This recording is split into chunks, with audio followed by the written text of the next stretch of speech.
Hey, thanks for jumping in. And I got a question for you. When's the last time you heard somebody take a true sabbatical like they're meant to be? Not going to your couch for 6 weeks and watching Netflix. But today's guest, he did that in the most extravagant way. We're going to get into that here in just a few minutes. But like I normally do, I want to throw a few things at you. Live Rishi. These guys make high quality CBD product. Yep, been using them for years. It's easy for me to talk about. My favorite is the 1,000 milligram tincture. Use it a couple times over the holiday weekend. It works amazing. Put a little bit of it under your tongue right before you go to bed. Man, good night's sleep. Check them out. LiveRishi.com. Use the code word TABLE. And you're looking at 50% off. Let them know I sent you. And they got a brand new website. It looks amazing. And speaking of websites, jump over to mine, waltzkitchentable.com. Right underneath my smiling mug is where you can sign up for the newsletter. I put out a newsletter about once a month. It's lighthearted and filled with laughs and some fun facts and stuff like that. So if you want a little sunshine once a day in your month, hit me up. waltzkitchentable.com. All right. Welcome to Walt's Kitchen Table, where I feature captivating stories from fascinating people. I had a great time talking with Jeremiah. This dude totally geeks out about photography. And when I say that, look at his photos on his Instagram. You can get to the link in my in the show notes. He puts down all the details you need to know about what he did to take that photo. I'm talking about f-stops, everything else. So for those of you that enjoy looking at great pictures, he can help you out there too. And those who enjoy geeking out about all the information that what it took to get that amazing picture, he can help you out there as well. So jump onto his Instagram. Again, the link is in the show notes. And then his sabbatical going back. This dude took a 6-month sabbatical down the Silk Road and ended up in Japan in the height of the blossom season. How cool is that? And also the story on how he met his wife, but I'm just going to let him tell you all about it. Let's get to it.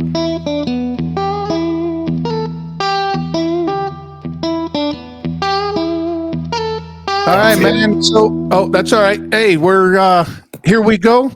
Thanks for joining me, man. And everything you say now is going to be on the internet. So you've been warned. You know, verbal is binding. But photography is. I had let's just back up for a second here. I appreciate you reaching out. And when I looked at your stuff, your pictures are just fucking amazing, dude. And thank you. I know that doesn't happen overnight.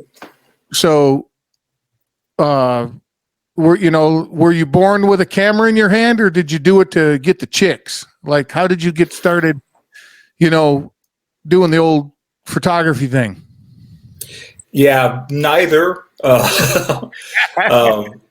My father was an artist. When I was young, he did photorealistic paintings. And then later in life, he switched to cartooning, actually. But I started out, doing the art and wasn't very good with the brush. Did some pen and ink and some, pencil work. But, as I got a little older, I realized I didn't really want to compete with my father. And I've always, been a creative type. I like to write. I like to write or, just art. But then when I was in high school, a good friend of mine was taking a photojournalism course, and he needed someone to go out and take pictures with just so he could practice, because this was back in the day of film. So it was, fully manual camera. You set the f-stop, you set the shutter speed, you set the ISO. So going out with him, I just bought the same camera he had. To make it easier, we'd go out, shoot a roll or two. He kind of taught me the basic composition and, shutter speed issues. And then, we'd go back to one of our parents' houses, convert a bathroom into a dark room, see what we did. We got 2 or 3 good photos. We considered that a success. and shot that way for 20 years. But when you're talking about photojournalism style, so going back to when you and your buddy started, what were the type of pictures that you guys were taking, like of flowers and rocks and trees and shit, or were you actually going out and filming like crowds of people, or like what type of pictures were you taking?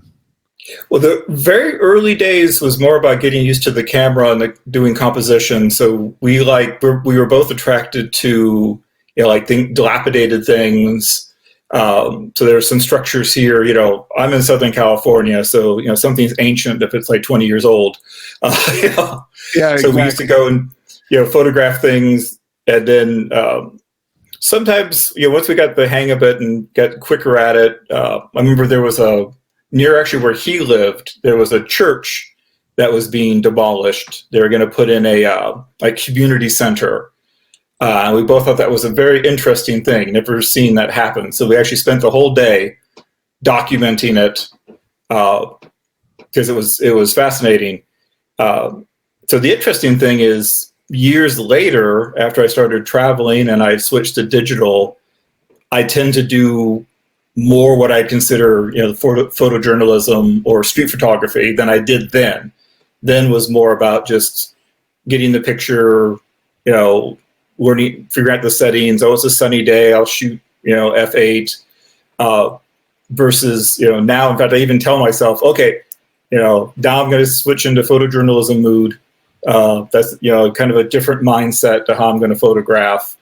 So, I mean, he did more because I think he worked for one of the school papers. So with me, it was more just a matter of just getting out, practicing, shooting pictures, because, back then it was, the film played a role, the paper played a role when you developed it. So it was really a matter of, a lot of practice. But for me, I feel very fortunate because, once I did switch to digital, I'd probably, I'd had like a 20-year apprenticeship. So, pretty much composition settings, I can shoot fully automatic. I can shoot fully manual, whatever the situation calls for. Now, are you, when you travel, and we'll get into that, but when you travel, do you have both? Do you have a actual film and a digital so you can switch around? No, I once I went digital, I really liked it. I really liked the digital darkroom, and I like the fact that you're not limited now to 24 or 36 shots. Though it is funny, you do realize that still, if you come back with 2 or 3 good shots, it was a successful day. Yeah, but instead of on a manual or on a roll of film, you got 24 with digital. You got 3,500 of them, and you want 4 good shots, right? Yeah, and it does. I mean, the digital darkroom is wonderful, but the editing and selection process definitely can be longer. You come back from a big trip with a few thousand photos. It takes a while. I always feel like I'm backlogged. Because I get back, I find what I think was my favorite or the best, and then a while later I'll go revisit. No, here's a few more. Oh, 100%. I can totally see that. Hell, I do that, and I just use my damn cell phone. Yeah. And are you like a purist? So it doesn't sound like you give grief to people that don't use traditional film. Like you've moved on from that, it sounds like. Oh, yeah. I mean, I appreciate the experience in growing up with film, and those who still like to do film, I have great respect.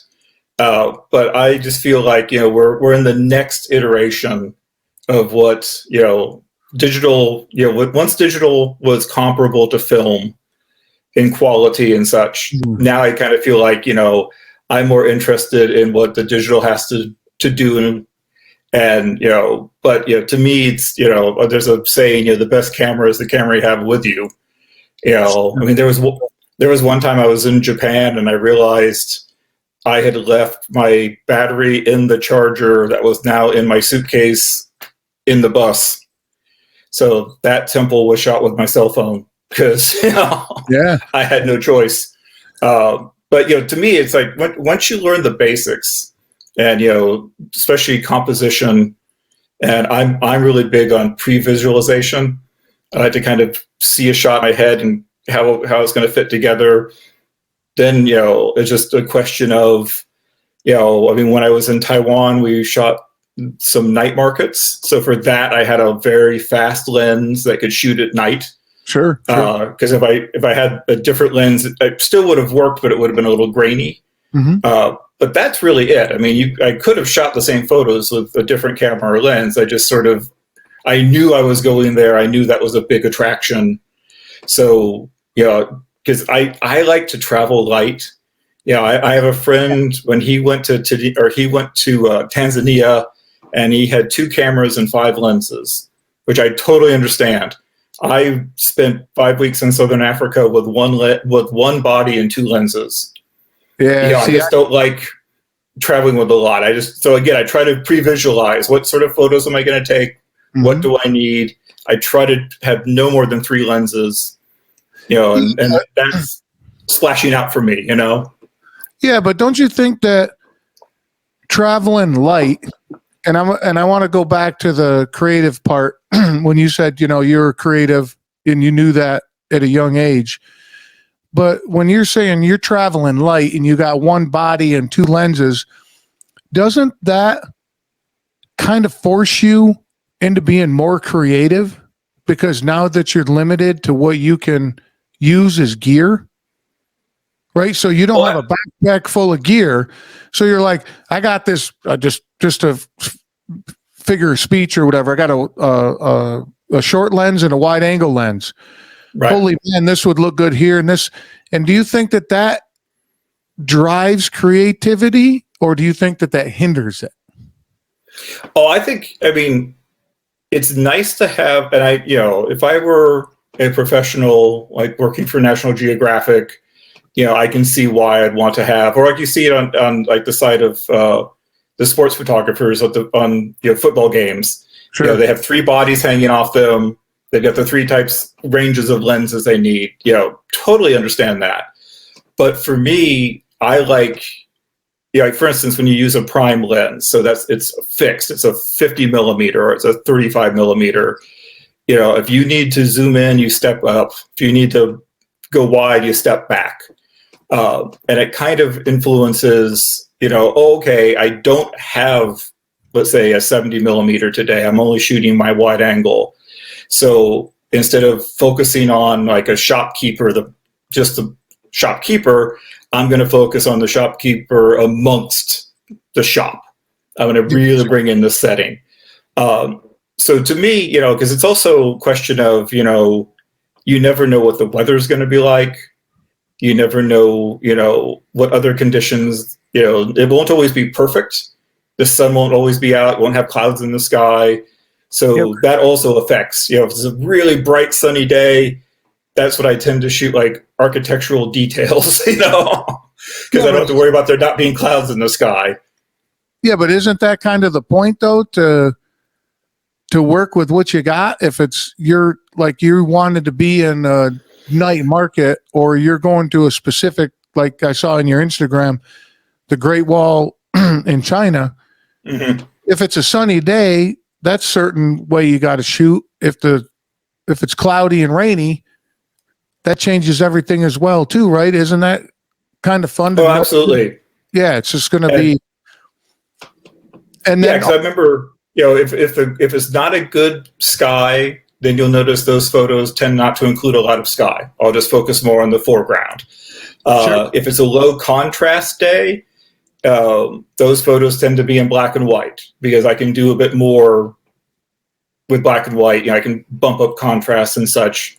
So those are things, you just sort of see what the situation. I was on this war surplus Soviet bus in Vietnam, heading off to these ruins, and the bus broke down after like an hour, and we finally got there, and it was just pouring rain, and it was an amazing sight. And so it was just sort of like, okay, I'll wait till the rain dies down, but now everything's really damp and really dark, and there's hardly any sky.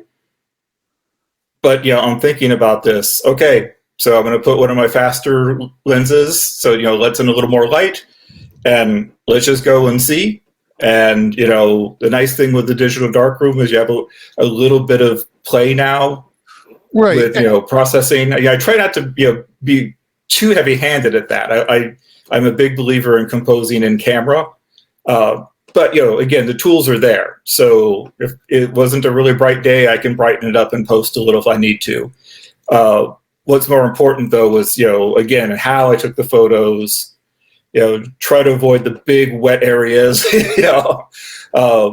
Just accept that it's just going to be a really flat. There wasn't good sun, but this is my chance. I just spent 3 hours on a Soviet bus to get here. I'm going to do what I can. Dude, and that sentence, if I can repeat it, I'd have to go back and listen to it. But a Soviet worn-torn bus in Vietnam going to some room. Like, Jesus Christ, dude. But going back to what you were saying of if you're taking a picture of the shopkeeper, right, and you don't have the lens that you want, so now you want to take a picture of the shop with the keeper, right? Right. Okay. Now with the digital darkroom compared to back in the day when it was just film, can't you crop that and knowing that you can do that in post work? So no, absolutely. Just for me, and I mean, there have been times that I have, and there have been times where, I didn't have the ideal lens, and let's say there was something off to the right or the left that I just couldn't get out of the shot. So I took the shot, I'll crop it. And now that, cameras, the megapixels are just getting incredible. So you can still crop a photo and have a really good resolution. But like I said, for me, I like to compose in camera, leading lines and foreground that sometimes you miss. Though there are times I do sort of in my head, okay, I'm going to crop this photo. I can't quite get what I want. So in fact, what I do after I take the photo is I'll tend to, I'll save a JPEG in the camera cropped, just so to kind of remind me, this is what I had in mind.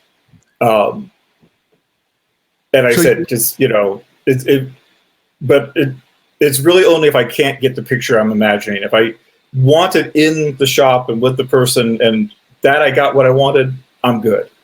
If I couldn't quite get what I wanted, then again, I'm open to that. I think, again, I'm here once, most likely.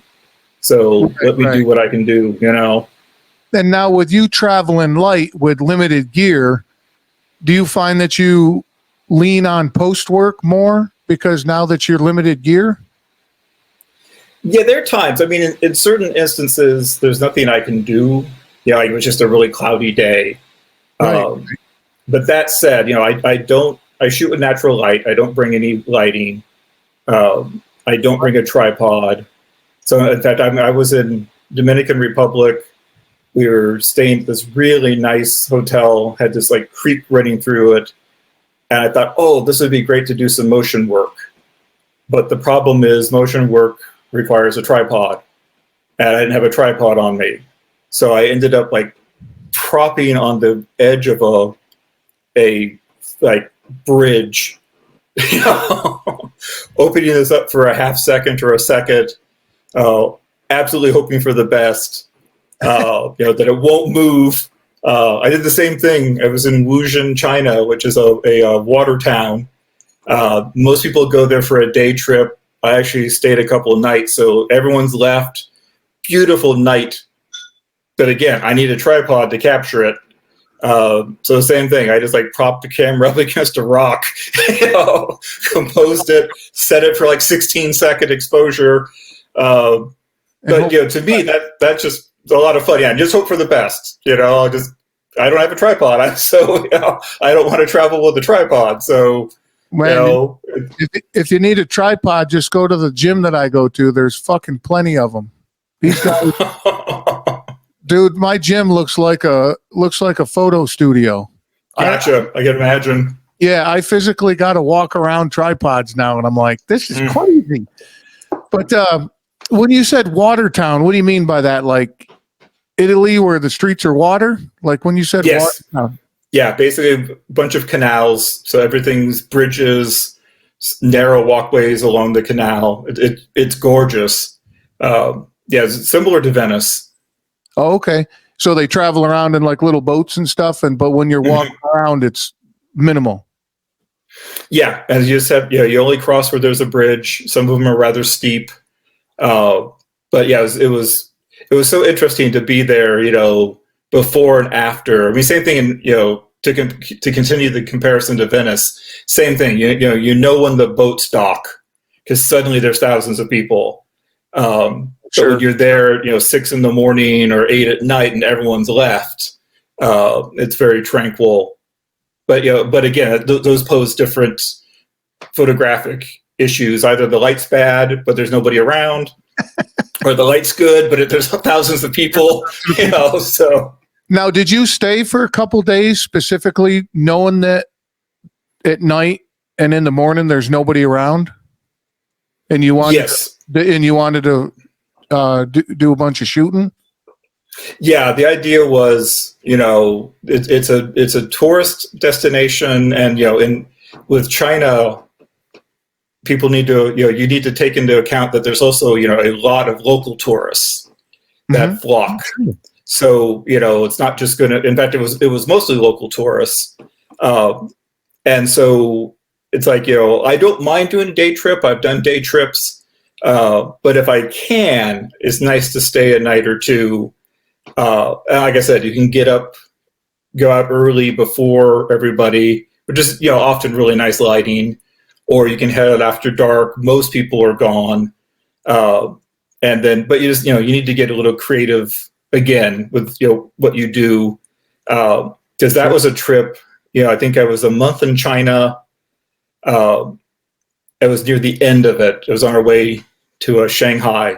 And yeah, I just didn't want to have a tripod with me for that. I mean, it depends upon the situation, but it's just like, so I'm just I saw this scene, thought it was great. Let's just hope for the best. Yeah, but how the hell did you find that town? That actually was my mother-in-law. So my wife is Chinese. Oh, nice. And this was my third or fourth visit to China, and I realized that, I'd been to Beijing a few times. We did, actually fourth time to China, we did a trip, my wife and I, the Silk Road. So we did whole length of China, which is incredible. That would be super cool. But this trip was, I'd missed, I hadn't been to Taiwan, I hadn't been to Hong Kong, I hadn't been to Shanghai. So my mother-in-law happened to be in Beijing. So after Taiwan and Hong Kong, we flew into Beijing because half my wife's family is in Beijing. So I spent some time with them. And then she said, my mother-in-law, by the way, there's this water town on the way to Shanghai, which is going to be our last stop. And, why don't we cut Beijing short? Because I think she had been there for a while. She was ready to move on. And so I was like, cool, I had no idea. So let's go. And yeah, it was amazing. So, and there was also, they're known for their lanterns. So the other benefit at night is there's these beautiful, colorful lanterns all throughout this town. So that also allowed for some really nice photography. Again, got a fast lens, didn't need a tripod for those. And it was just gorgeous. And again, most people don't see it because they leave before dark. Right. Oh, so that's the type of place, like you said, a day trip where, to compare it, you'd be on an island somewhere and the cruise boat comes in and everybody piles in, completely takes over everything for half a day and then leaves. And then it's all exactly. quiet. Yeah. I've been in those too. Yeah. Now my wife and I, we've done a couple cruises based out of Puerto Rico. Mm-hmm. And so, but same thing, go to Puerto Rico, go to San Juan a few days early so we can explore on our own. But again, you don't need to look out the window. You don't need to look at the port. When the cruise ships have docked, because suddenly it's just a sea of humanity, Yeah. So my wife and I wanted to take a cruise, but we didn't want to do the whole in and out of port and all that stuff, right? So we ended up taking the Queen Mary 2 from England to New York for 7 days. Oh, the transatlantic. Yeah. Yeah, that was super cool. That was a lot of fun. But I've been to Maui quite a bit, and we'd be sitting there, and all of a sudden, like you said, just a sea of humanity, and you're like, "Oh my God, the cruise ship's in." That's it, and all the locals, they depend on that. Absolutely. Yeah. So, no, that is cool. I'm just sitting here listening to you talk. I'm like, how the hell do you know about this little town? So it makes sense that you got a local connection, really, right? Oh, absolutely. And the other wonderful thing about travel is, you meet people, and they'll say, "Hey, have you been here?" Or even if you've been somewhere already, what about? Yeah, I mean, when we were in Bangkok, I forget how I found out about this temple that's made of metal, and there's only like 3 in the world, and it just sounded fascinating to me. And it was a bear to get to. The taxi driver didn't know where it was, and he dropped us off at the wrong temple. And finally found it. It was Oh, I lost divine. I was mentioning she like regularly goes to Bangkok, and she's like, "I've never heard of this place. Where is it?" Oh, So it's like, I gave her directions. Hang on just 1 second. I lost you there for a minute when you said the taxi driver dropped you off at the wrong place, and then I lost you first. So go ahead. Go. Yeah. I want to hear that. So trying to find this temple, taxi driver dropped us off at the wrong temple. So we explored that temple and then tried to figure out, where the other temple was. Finally found the other temple. Total amazing place. Hardly anybody there. And then I get back from that trip, and a colleague of mine who loves Bangkok, and her husband go there regularly. She was looking over my website and was like, "Where in the world's that temple? We've been to Bangkok 10 times. I had no clue it existed." I'm like, I honestly don't remember how I found out about it, but go, just make sure you don't go to this temple. It's a nice temple, but it was not the temple I intended to go to, And it's not made out of metal, right? And it's not a metal temple, right? So how did you meet your wife? And you said she's Chinese, right? Yeah. Yeah, our meeting is a fascinating story. So she was born in China, raised in London, and we met in Tunisia. Who? So there was a winter trip. I was supposed to be a month in Southeast Asia, and a good friend of mine was getting married on the day I was supposed to leave for that trip. So I was like, okay, I need to be at her wedding, so I'm going to change. And so somehow I decided it was one of those, the trip, okay, I won't do Southeast Asia. I looked at other trips I'd considered. Nothing really was speaking to me anymore. And then I happened to see a tour in Tunisia. And I thought, okay, that's someplace I've always wanted to go. So let me give it a try. And I made 2 fatal mistakes. One is, so I'm near LA, so I normally fly out of LAX. But for that trip, there was going to be 2 layovers anyway.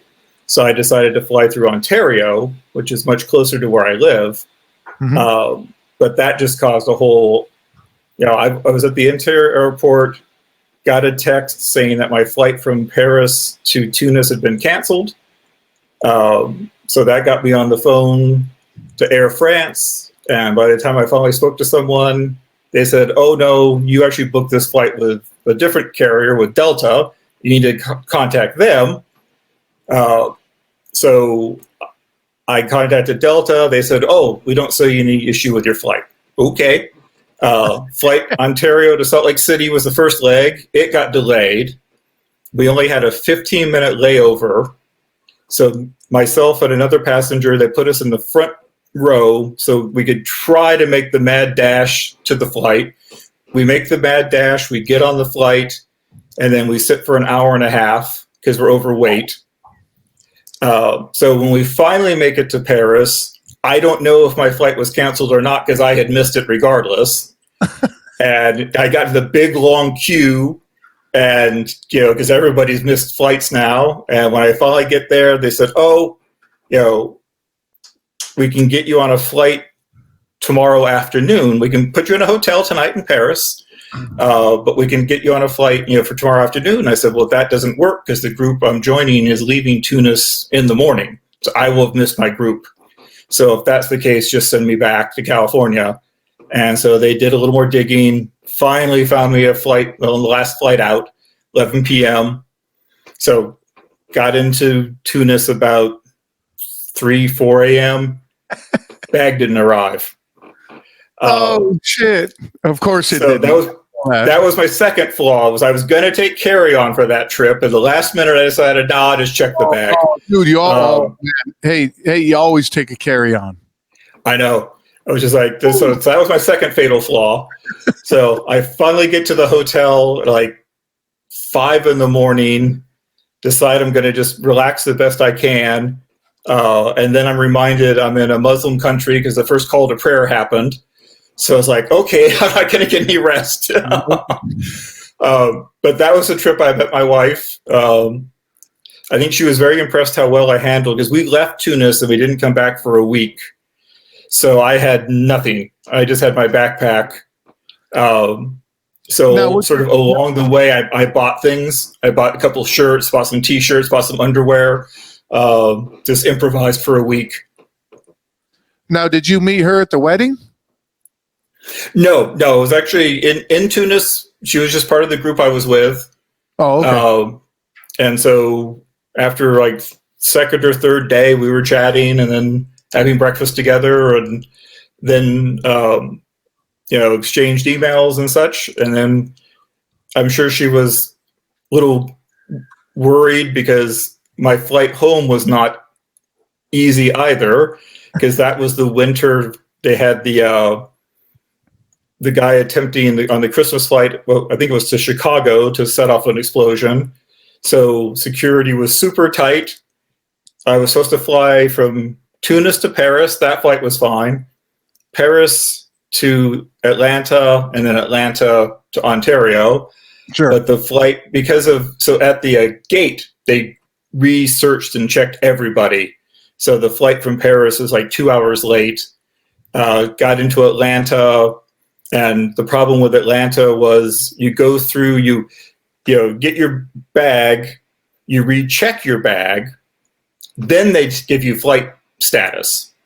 So I just put my bag in and then saw that my flight was going to leave in like 10 minutes, ran just to watch them closing the gate and the plane leaving. So I was like, okay. So call. I went to the gate. What do I do? They gave me a number. I called. They said since it was caused by a delay in Paris, they wouldn't pay for a hotel or anything, but they'd get me on a flight the next morning. Okay. So again, without a bag, just have my backpack. I just went to where the line of shuttles is for the hotels. Picked one I knew was decent. Thankfully, the woman there at the counter when I was checking in took pity on me, so she put together a little toiletry kit for me, because I didn't even have that. And next morning, I get back to the airport, and I'm expecting a flight from Atlanta to Ontario, and instead it's Atlanta to Salt Lake City to Denver to Ontario. God damn. Finally make it to Ontario, bag's not there. It's like, Now, 2 days, my future wife did not hear from me. So when I finally made it home, first thing I did was, you're never going to believe what happened to me. I need to sleep. I'll email you later. Holy man, dude. But look what you got out of the deal. But hey, no complaints. That's what I had to go through, Yep, that's an awesome story. I love hearing shit like that. How long y'all been? How long y'all been married? 10 years. Yeah. Oh, congratulations, man. Thanks. Great story. Great story. Now, what do you do? I know people are wondering because I'm wondering how do you pay? How you pay for all this? Well, it helps that I'm a mathematician. That's what I teach. I'm a college math professor. So that helps. That's awesome. Yeah. So I did not expect that answer. I did not expect. Yeah, pretty good with budgets. And then my wife and I, we're both really into travel. In fact, after we got serious, I asked her to make me up a list of everywhere she'd been and where she was willing to go to again. Oh, okay. Because that way, there was a lot of places I hadn't been yet. I will share with you, we have one rule, which is she always needs to be at least one country ahead of me. So I have to oh, you've been to this country, but we're both going to get 2 new countries. So I think right now she's at 86 and I'm at 85, something like that. That was our rule. Yeah. See, we have a saying that money is a lubricant for experience. So sounds like you guys kind of go in that direction as well. Yeah, it's one of those. It's just knowing it's our priority. It's just sort of if I teach an extra class or pick up an extra gig, it's for the intent of putting money towards travel. That's awesome. So it's just always and sometimes it's we've with the situation we're in now, we've had 3 trips canceled in the last 2 years, but the next trip was one of those. We had a trip planned, and then an opportunity came for one that we're really interested in, but it was going to be a bit more than we normally would spend. But I just told my wife, I said, but it's the experience, and we're both very excited by it. So let's just we'll work it out. We'll make it work. Absolutely. And then I think you already answered the other question I had about. You're saying that some places you go, you're 3 weeks or a month or a couple weeks. Do you do that with you being a teacher? Do you do that on your long break, or do you take the time off? Yeah, I mean, I'm fortunate. So, I have my college basically have 2 months off in summer. We have a June session of summer classes and a July session. So I normally teach one, travel the other. Oh, okay. Okay. We have 3 to 4 weeks off in the winter. And then, spring break, which is a week. And then just last year, we started taking the week of Thanksgiving off. So while I don't travel all of those, it does give me some variety. Sure. And then I was also very lucky. Back in 2014, I got what's called a sabbatical, which is basically 6 months paid leave. So that's when we did the Silk Road. So spent about 3 months on the road. It wasn't just that. We also did Japan, Philippines, Vietnam. But then we went from Beijing, like I said, clear across China to the western tip, where even my wife didn't speak the language anymore. And then into Kyrgyzstan and Uzbekistan. Damn, dude. So you took a true sabbatical. Yes. Yeah, I mean, when somebody's like, I took a sabbatical. No, dude, you stayed home, watched Netflix for 3 weeks. Yeah, no. We were on the road. I've applied. Yeah, I've applied for another one. I will find out in a couple of weeks. Hopefully, spring 2023 will be added again. Now, when you apply for that, what do they take into consideration, like your tenure and all that, or? Yeah, basically, you have to have been a full-time employee for at least 6 years. Okay. And then basically, there's a proposal process. So, for instance, the first trip, the 2014 sabbatical, my research project was we were trying to develop an international students program at my college. Okay. So, in fact, that's one of the reasons. So I had meetings with people in Beijing and in Vietnam. So I kind of added space that amongst my travels. And so this time around, there's another project, do some research that's desperately needed. But it's one of those, since you're not working, and it's easier to take breaks and then do some work before and after. In fact, my wife have talked this time around, rather than a big 3-month trip. If I'm taking the spring off, maybe we'll do something January, February, have some downtime. I'll do my research and then pick up something in May, June. Okay. But it's one of those, you never know who's applying. I work at a district that has 2 campuses. So basically, you can apply from my college, from the other college. The colleges have a committee that determine if they think have given them a good proposal, and then it goes to the district, and then they determine. Right. But it's a pretty straightforward. It's the interesting thing is, and I was fortunate because not a lot of people apply, surprisingly. Yeah, but why does that? I don't think that would be a surprise. Well, I guess it's a surprise for me because it's like, hey, you want to give me time off to travel? I'm doing it. I agree. But well, I agree with you on that. In my mind, but the first thing that came to me was, one, they don't want to do the work to apply for it, and right. 2, they don't want to do the work that's involved while they're doing it. Right. So if they think that I'm going to take a sabbatical, I don't want to do anything but exactly what I want to do. Right. So right. They're like, fuck that. That's just my opinion, but that's first thing that came to my mind. I'm like, hey, dude, if you're going to give me 6 months paid and I got to do a little bit here and there, absolutely. And you're doing what you love anyway. And I said, for me, it's always been a balancing act. I mean, I just, I'm teaching and then I'm traveling, and in between I'm writing.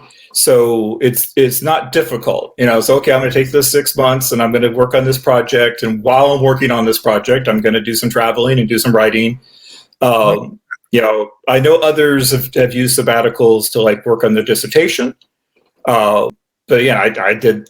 I finished my dissertation while I was the head of my department. So, I mean, it would have been nice to have the 6 months off, but again, I'd rather be traveling during that 6 months. Sure. Now, do you? But yeah, so it's. Oh, go ahead. Yep, we just got a slight delay. But when you determine where you're going to go, is your mindset, I'm going to go take pictures, or I want to go and while I'm there, I'm going to take pictures? When I first started, it was really about the photography, and I want to take pictures. Uh-huh. And in fact, if I got in a situation where photography wasn't allowed or it wasn't going to be good for photos, I'd really kind of get bummed. But then as I gained experience, I started to realize, actually, listen, there's times where I don't want to be photographing. I just want to be in the moment, or if there's something that, cameras aren't allowed, put the camera away, enjoy it.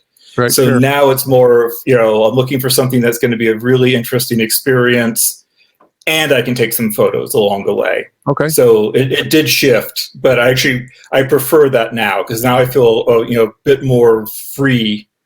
I'm not thinking of it in terms of photography. I'm just thinking of it in terms of, for instance, if I do get the sabbatical, one of the places we're looking to go is Saudi Arabia. Ooh. And the reason for that is, it's finally starting to open up, and there are just some amazing sites.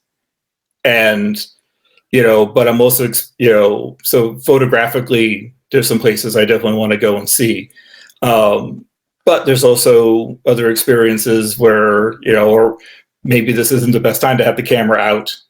Sure. So, I'll adjust to that. But yeah, for me, it's nice. I mean, when I first started, my general rule was, if I've not been, let's go. My wife's a little, better. She's like, okay, we just came from Africa. let's not go back to Africa. Let's go to South America, or if we just came from jungle, let's do desert. So that's really been nice. And it can also sort of, if you're doing the Caribbean, for instance, we did a cruise back in 2019, not a lot photographically in terms of the sorts of things that draw me to photography. But again, it's more relaxing, spend some time on the boat, spend some time, with some locals hanging out, and also be surprised. I mean, I sort of have a picture in my head. Oh, they're all going to look the same. I remember when we were in Jamaica, I hired there was a guy outside our hotel wanting to take you different places, and he was shocked because I wanted him to take me to this town because I wanted to see like the colonial architecture. And he's like, but no one ever wants to go there. Everyone wants to go to the beach or go to Jimmy Buffett's Margaritaville. Like, no, Yeah. I want to see the architecture of this town, Yeah, and that dude doesn't get tipped if he's taking you there. He only gets tipped if he's taking you to the bar and the beach. Exactly. So he's like, I'm just losing money taking this dude to some party. Exactly. What the hell's wrong with this person? No, that is cool that both your wife and yourself now, is she into photography as well, or is she just in for the ride when you travel? She just loves traveling. Well, it's funny. I mean, I when we first met, her thing was crooked photos. She didn't know there was a name for it. It's called a Dutch angle, but all of her photos were like crooked. So that's a thing? Yeah, it's a thing. So I kind of got her away from that. I'm like, there's a time and place for it, but not every photo should be crooked. And so then she got a little more serious. But the funny thing is, end of the day, I've bought her a few cameras over the years. She just takes her iPhone. She's like, yeah, I can't be bothered. But she's really good. She much more prefers, posting online. She's really good at editing with her phone. I'm terrible at editing on the phone. So I leave that to her. You can document everything on Facebook. I'll wait till we get back, and then post the best photos on Instagram, Yeah. And speaking of your Instagram, there was a photo that I really caught my eye, and I was I'm hoping you remember it and the story behind it and where it was. It's like a bicycle, and it looks like the Grim Reaper, like holding the bike up. It looks like God, I can't even explain it very well, but that's just it's a cool sculpture, but the image is amazing. What's the where was that? I think that was Rhyolite, which is a ghost town in Nevada, right with the California border. Okay. A few years ago, my wife and I decided we went to Death Valley in December, which is about the only time it's bearable. And so we just stayed 4 or 5 nights. But I love ruins and ghost towns and ancient civilizations and all that. So I found out about Rhyolite, which is maybe an hour and a half from where we were. And so the interesting thing about Rhyolite, so not only is it still there, but just on the outskirts is this art museum, I guess we'll call it, open air. And it's fascinating. It's just these sculptures, and there was one, so that sort of ghost figure with the bicycle. There's another one that's just a row of the ghost type figures. So that's when I just kind of go into, full creative mode. I just like, okay, we had a nice sky that day, so good clouds. Just try to find an angle that makes it, a little more interesting. Because again, there's times I just want to document, so I'll just take it straight on, and there it is. There's other times where, like in this case, okay, I want to find an angle. This ghost is really cool, so the way the light hits it. And just see what I can do. That was a very good little exit, because my wife and I are also the type, after like, I remember we were up in the Canadian Rockies, gorgeous, beautiful.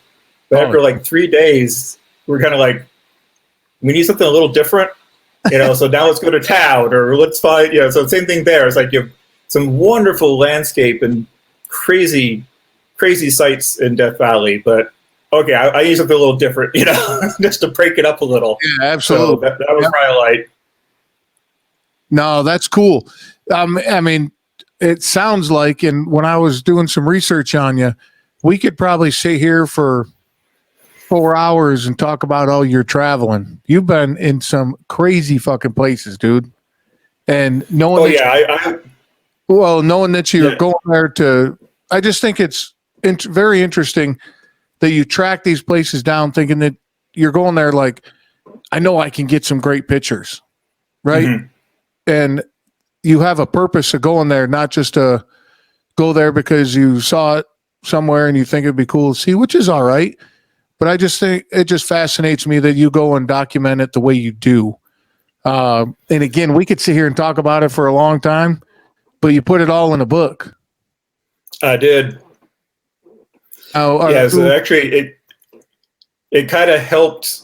So pre-COVID and travel coming to a stop, summer of 2019, actually, I was in London. My wife and I had just come from a trip. It was Albania, Kosovo, and Macedonia. And I was telling my wife, I used to have a travel website that was based around, I'd kind of tell a story, and then throughout the story, there were links to photos. Yeah, and sure. I stopped doing that because it was getting a little time consuming.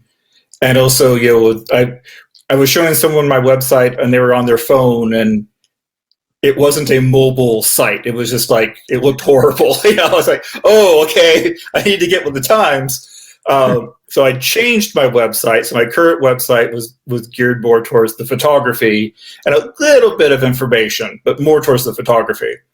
Mm-hmm. And so I told my wife, I said, I've got this idea, why don't I do a bunch of short pieces for the website, but just different travel experiences, things that have happened, like the story, like the story behind the photo kind of thing, right? Exactly. Or just, that interesting time, where, I had to be smuggled across the border because they didn't tell me I needed a passport because I wasn't leaving the country. Or the time I spent my 40th birthday in Paris with no money and no ID because I had been pickpocketed on the subway.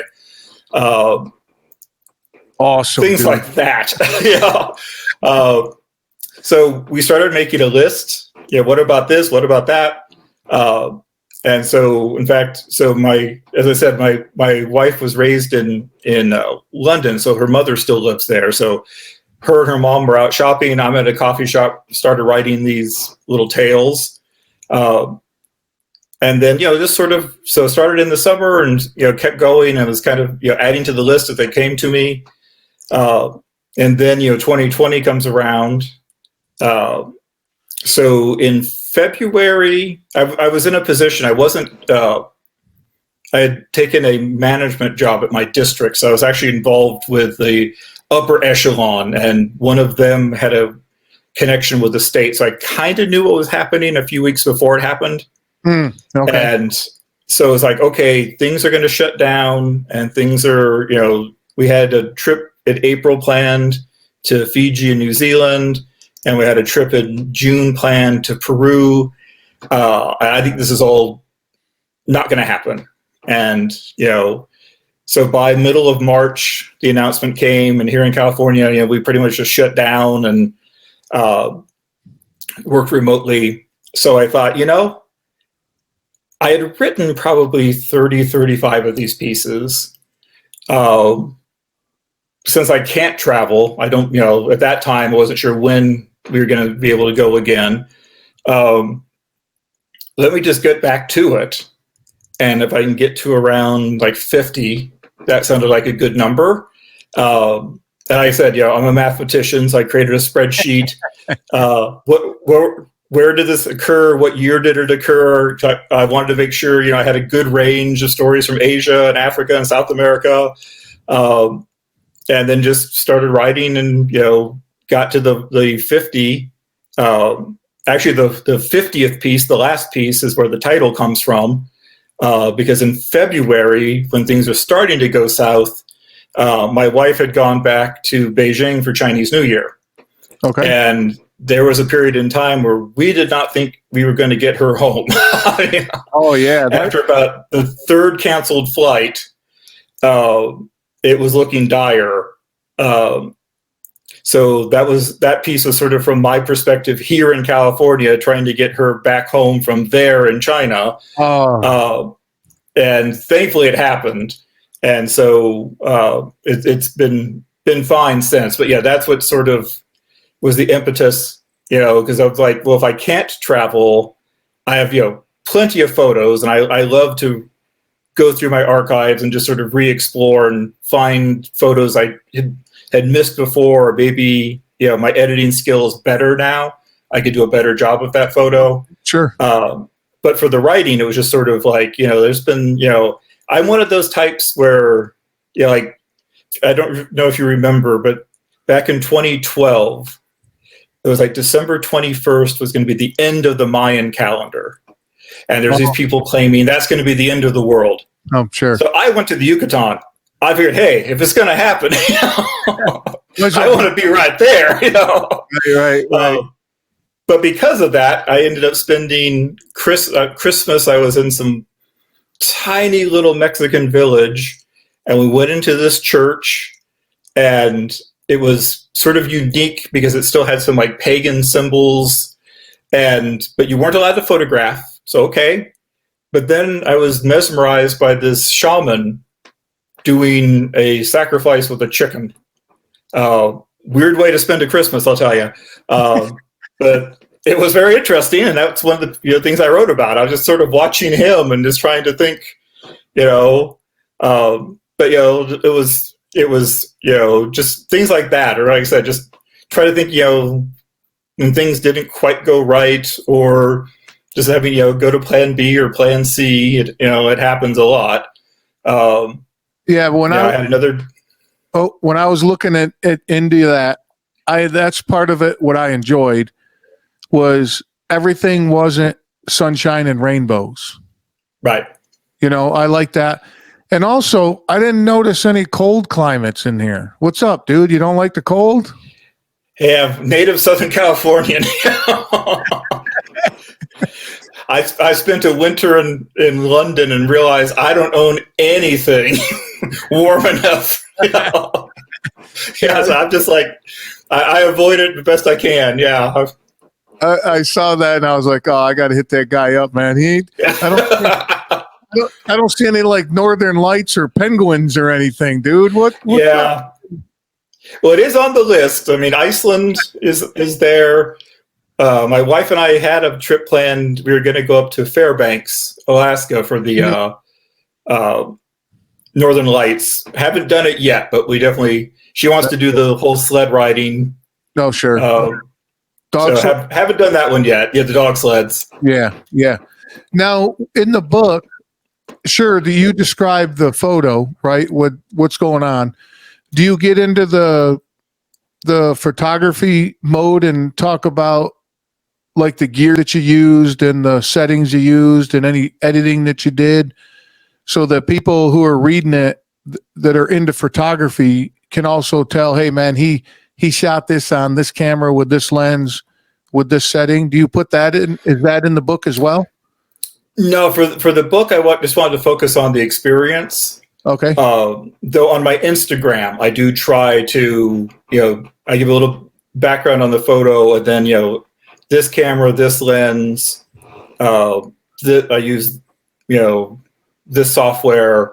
In fact, a fellow who was recently following me was like, I know you said you used a 16 to 50 millimeter lens, but you tell me, but at what focal length? So now I've added that. Okay, shot this with a 16 to 50 millimeter at 16 millimeters. I saw that on your Instagram. That's why I was wondering if it was in the book to kind of geek that out a little bit for the photography people. But you, Well, I think I leave it on Instagram because there, you can see the photo, and versus I wrote an article years ago. I was writing for some photography magazine, and I had this brilliant idea. They wanted like 10 posing ideas if you're just starting model photography. And I had this brilliant idea of I would not include any photos. I would just describe everything because, my thinking was photography is a visual medium. Oh man, did I get trashed. Where's the photo? So I learned from that. So it's like, Instagram, here's the photo. I can give you some details. If I'm describing, how I took or where I was when I took the photo, but I don't have the photo, no, I'm going to avoid that. I don't want that to happen again.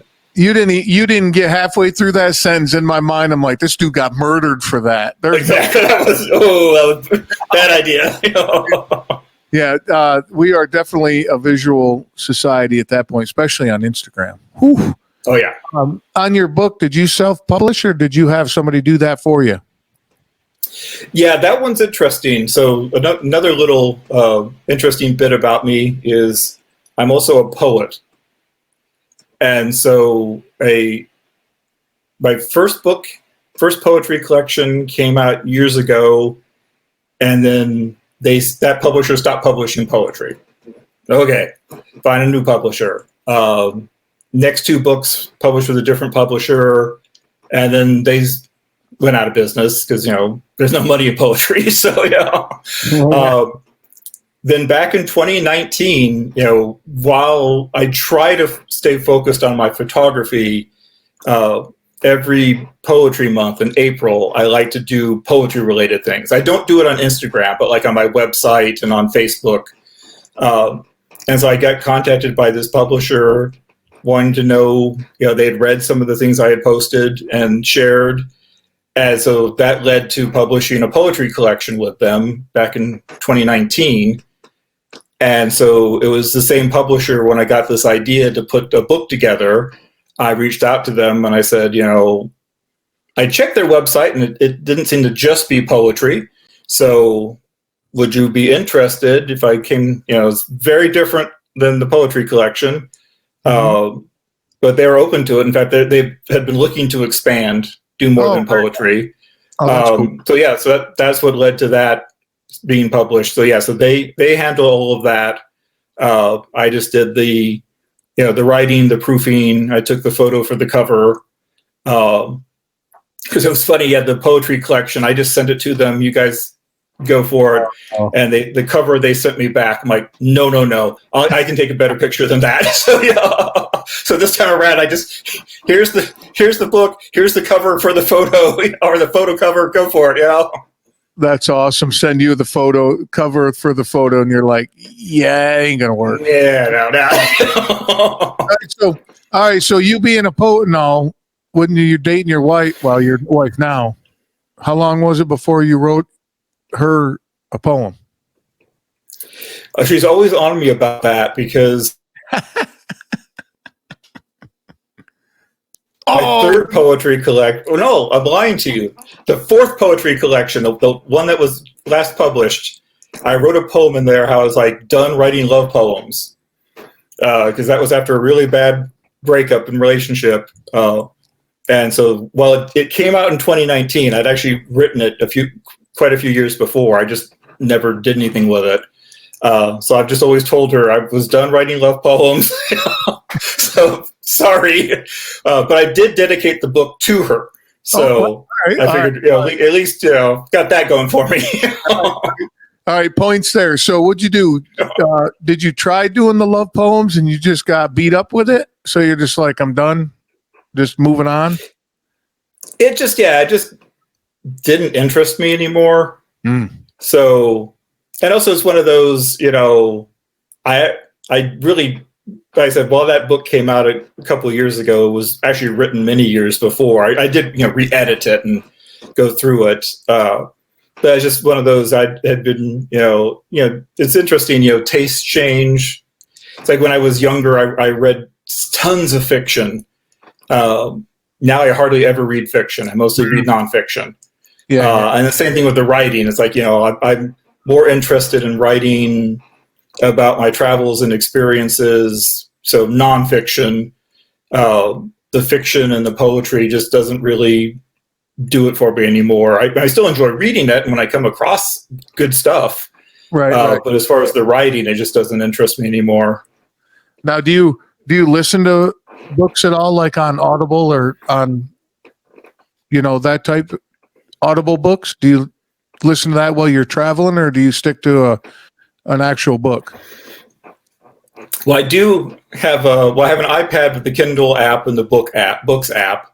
I used to take physical books with me, but basically, when trips started to get a little longer, and also you start to realize, what's important. I do audiobooks now and again. It depends upon what it is. Again, like I said, Poetry Month, I will still, I'll listen to certain things. Some poets who have, beautiful voices, or find an amazing actor who's reading T.S. Eliot, for instance. Those are always very enjoyable. And also we have a little stage production company out here in LA that actually still does radio broadcasts of plays. Wow. So which is very interesting. You can actually watch them record them. They don't, that's not done very often anymore. No. So that's really, really fun. In fact, I took my wife to see a production, some very known actors, but they're not acting it out. They're just sitting there with their microphones and their scripts, or in terms of, it's not a production, but it's incredible. So that's very enjoyable. So you can actually go and watch the recording of that? Yes. That would be cool. I'd be all over that. Yeah, it's a lot of fun. And then afterwards you can buy, it used to be the CD. I'm sure now it's a download. Sure. You're aging yourself there. I was going to wait for you. I know. Yeah. I was going to wait for you to say cassette. Yeah, exactly. I know. But do you, with your book, Amazon, you figured that was just the best place to do it, right? I mean, you don't even have it on your website. You just go right to Amazon, right? Yeah, I just figured it was the easiest. In fact, when it first came out, I got very excited, and because I have a lot of, met a lot of people around the world. So I actually, like in Facebook, posted, here's the link in the US and Canada, here's the German link, here's the UK link, here's the Australian link. I went nuts. But I realized, in general, it's the best. I mean, when you can always buy from the publisher, but I figured everybody's on Amazon for the most part, and it's just so convenient. Yep. Now, is that obviously it's a visual, but is that available like in a Kindle version? Because does Kindle, I don't know if this is true or not, but does Kindle support a book like that to where it's a visual?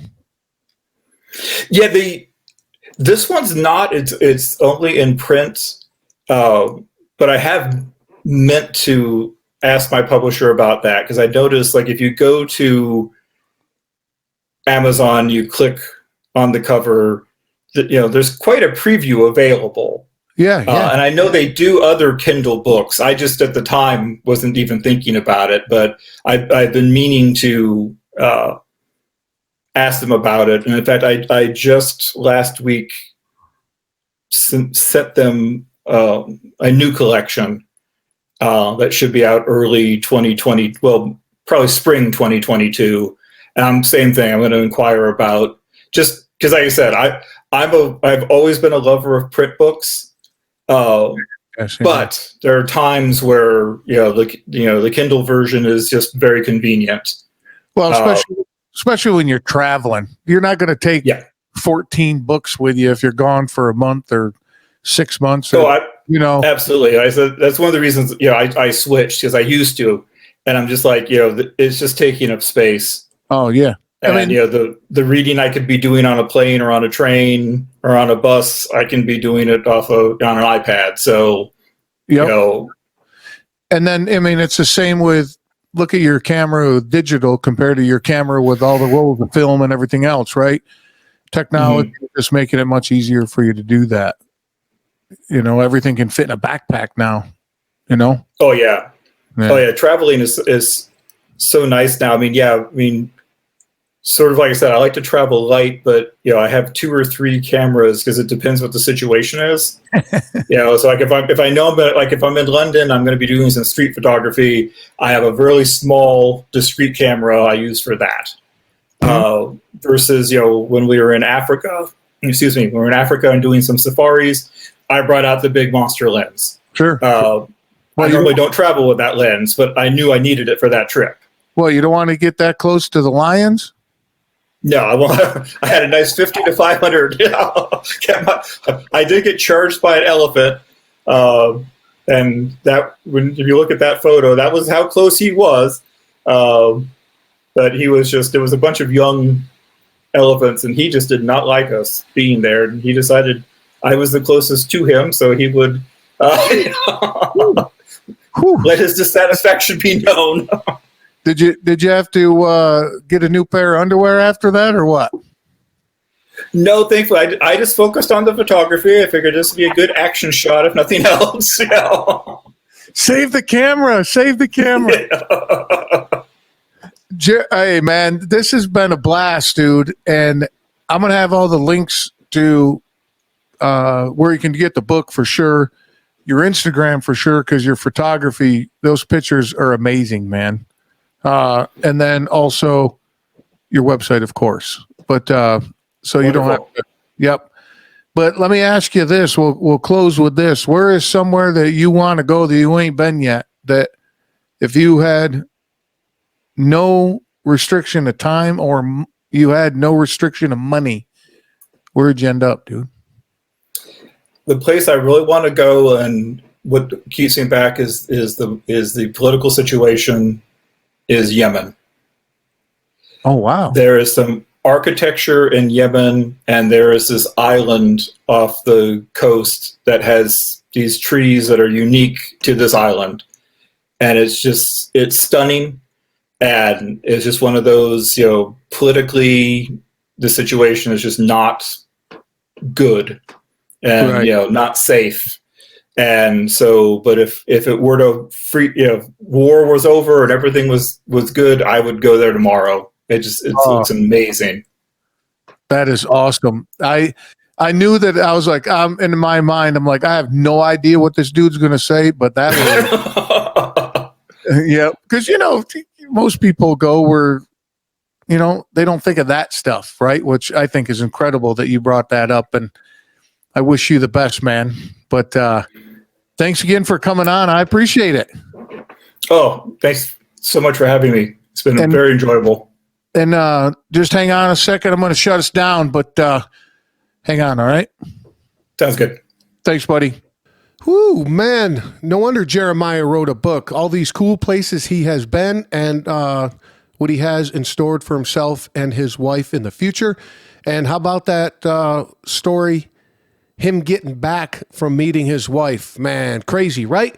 But I'm going to get you out of here because I know you got shit to do. Don't forget, all the links you need to get a hold of Jeremiah are in the show notes below. He would love to hear from you. Check out his photos, man. They are awesome. And liverishi.com, use the code word table. Let them know I sent you and you're looking at 50% off, and would love for you to jump in and sign up for my newsletter, waltzkitchentable.com. It is right underneath my smiling mug. So remember, when I say have a great day, the motherfucker is silent. Till next time.